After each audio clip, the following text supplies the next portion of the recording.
Chapter 20 Varnashrama Dharma. Om Shri Ganeshaya Namaha. Nara and Narayana said, O Muni, there are 4 castes. Each has to observe a different set of rules. Brahmin, Kshatriya, Vaishya and Shudra are the 4 castes. O Mahamuni, further castes emerged from indiscretion, vyabhichara and transgressions. Subcastes or jati were created in each varna or caste. I shall elaborate on them. I shall now describe in brief the dharma of the Brahmin caste. There are several erroneous perceptions from ancient days about this caste. I shall explain their dharma to clarify these misunderstandings. Shastras mention the Brahmins must observe one of the 4 means of livelihood. They are the paths of Uncha, Shila, Shukla and Amrita. Ayachita or Amrita Vritti, unsolicited or subsisting on food got without begging, means living in the forest or collecting food grains from the soil. I shall describe the 4 vrittis. Listen attentively. The cultivated crop is harvested by the farmer. Grains that are left over are accumulated and used by the Brahmins for their nourishment. Such a Brahmin lives on food that is cultivated but unused. Alternatively, food grains that are littered after the merchants have cleaned his stock of grains are collected and used as food by Brahmins. This is Uncha Vritti. Varna. The word Varna literally translates into color. However, the Varna system had nothing to do with the color of the skin of an individual. In fact, the Varna system was devised to classify a person on the basis of his attributes or characteristics. However, the system got degenerated with the passage of time and developed into the much maligned caste system that is seen even today. The jati was a subdivision of the communities. The literal translation of the word jati gives us the word birth. Jatis developed much later in India to reflect the trade or profession of a particular community. This system of classification continued in modern India till recently, and a person's surname was enough to let others know all about this profession. However, with modern education system and no discrimination from the state, this caste system or the jati system is on the decline. I shall now explain the second vritti. The crop that has grown without farming, naturally due to rains, is used for subsistence by the Brahmins. A Brahmin must harvest such a crop for his survival. This is the Shila vritti. The third vritti is Shukla vritti.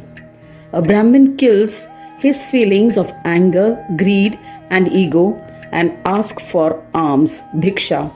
This vritti has also been described as Mrita vritti. He must suffer physical hardships. When he subsists on donations received without asking for alms, then the vritti is called Amrita vritti. The Brahmin lives with self-respect and may perform religious rites when invited.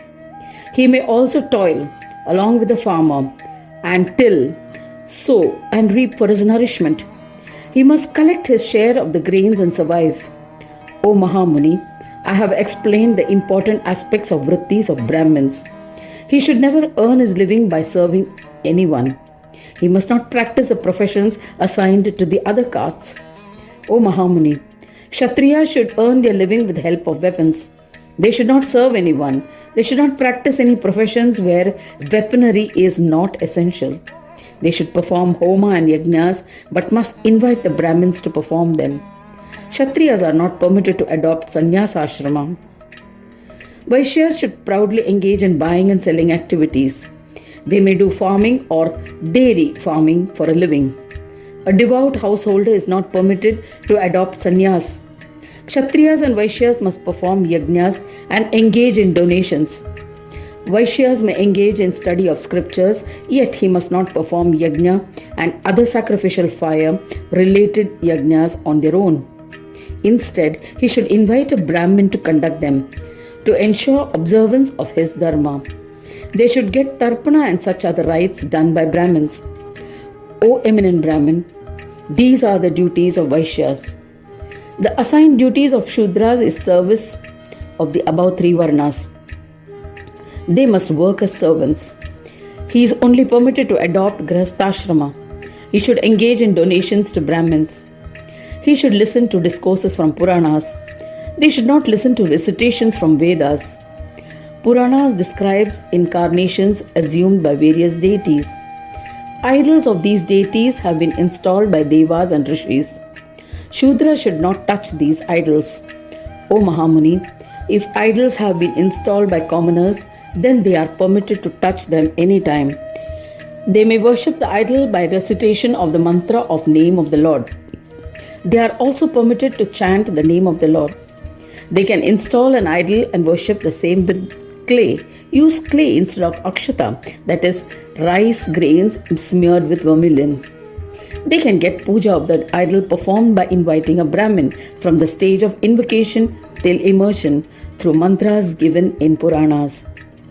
They can get the rituals of Shraddha and Tarpana as prescribed in the Puranas through Brahmins.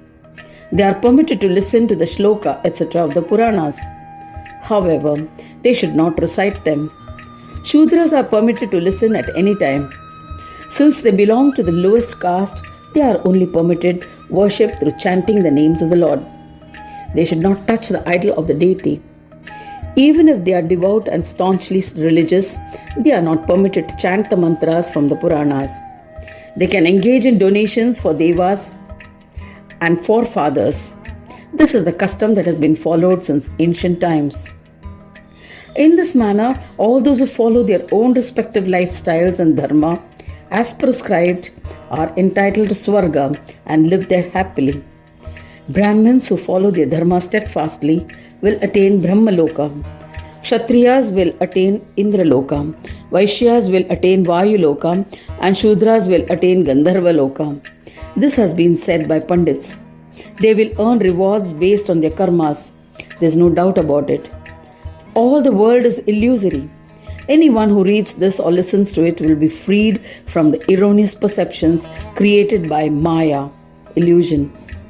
Thus ends the 20th chapter titled The Varnashrama Dharma in the third Kanda of the Purana Upanishad, Srimad Mudgal Puran, describing the legends of Mahodara. Dedicated to Sri Gajanana. End of chapter 20.